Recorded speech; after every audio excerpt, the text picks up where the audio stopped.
clap de fin pour l'illustre Jean-Paul Belmondo. Son sourire charmeur n'est plus qu'un souvenir. Gravé dans le cœur de tous les amoureux du cinéma, Jean-Paul Belmondo est mort à l'âge de 88 ans. Comme l'a annoncé à l'AFP son avocat ce lundi 6 septembre.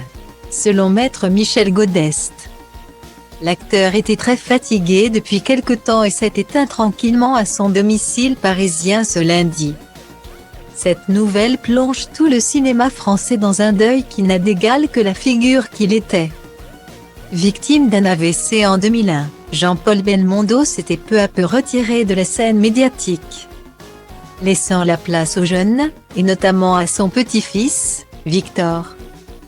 Depuis, Jean-Paul Belmondo, réputé pour vivre l'instant présent, s'était parfois laissé aller aux pensées obscures, notamment celle de la mort. Jean Rochefort, Philippe Noiret et quelques autres. Quand je pense à eux, et c'est souvent, je me sens très triste, mais je garde d'eux de merveilleux souvenirs. De grands moments de fraternité, des fous rires aussi, avait-il lancé à Corse ce matin en août 2018. C'est la vie, et je sais, je l'espère en tout cas, que je les retrouverai un jour là-haut, serein. Bébel l'est probablement resté jusqu'au bout. Vous savez, je n'ai pas peur de la fin. J'ai eu une vie si heureuse, il représentait à lui seul une façon de voir la vie, prendre des années n'est pas très grave.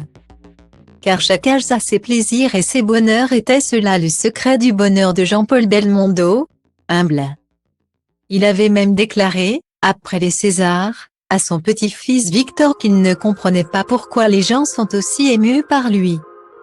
Une petite phrase lancée comme ça, qui a bouleversé son petit-fils, et qui prouve toute la modestie dont a toujours fait montre Bébel.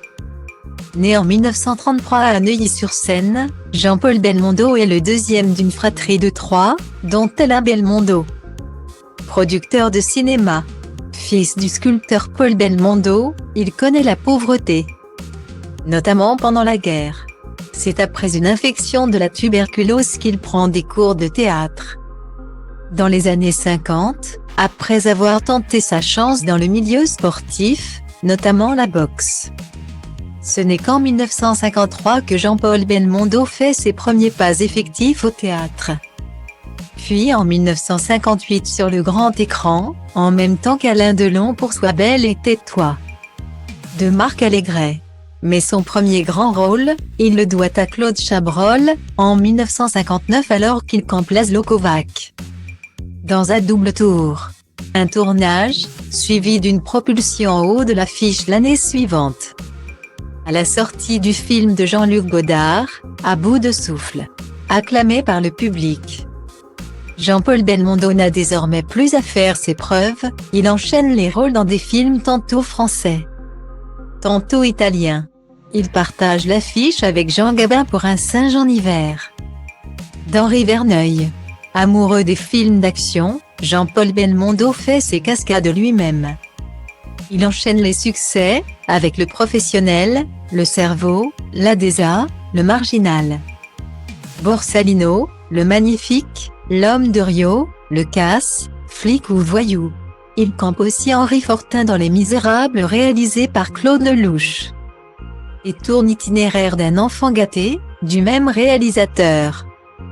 Sa carrière a été saluée au Festival de Cannes, en 2011, où il a reçu une palme d'honneur, ainsi qu'à la cérémonie des Césars en 2017, où le public l'a longuement applaudi. Il laisse derrière lui 4 enfants, Paul-Alexandre Belmondo, Patricia Belmondo, Florence Belmondo qu'il a eue avec la danseuse Élodie Constantin, de qui il a été l'époux de 1952 à 1968, et Stella Belmondo, la fille qu'il a eue en 2003 avec Nathy Tardivell, son épouse de 2002 à 2008. S'il n'a été marié que 2 fois, Bébel a eu de nombreuses conquêtes au cours de sa vie.